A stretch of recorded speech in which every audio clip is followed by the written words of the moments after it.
Welcome to Wisdom Wednesday. Today I'm going to talk to you about gutter maintenance. So gutters are super important on our homes, and I know in Oklahoma a lot of times we tend to not install gutters. Gutters can actually help in a lot of ways by taking water away from the house and helping to preserve your foundation. However, gutters do not work very well if they're not properly maintained.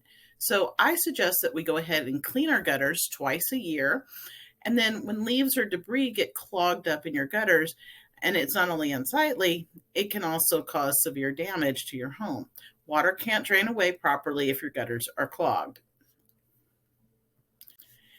When winter comes, this can lead to freezing and thawing issues that can crack the gutters and cause ice dams to form on the edge of your roof. This could ultimately lead to wood rot, leaks, water damage, mold, and broken shingles. So even without freezing temperatures, clogged gutters can threaten your home's integrity, and unclogged gutters and downspouts will direct water away from your home, which preserves your foundation over time. So this is just a tip from Sandi Walker at Keller Williams for Wisdom Wednesday. If you have other questions, please feel free to reach out to me. I'm always available to help.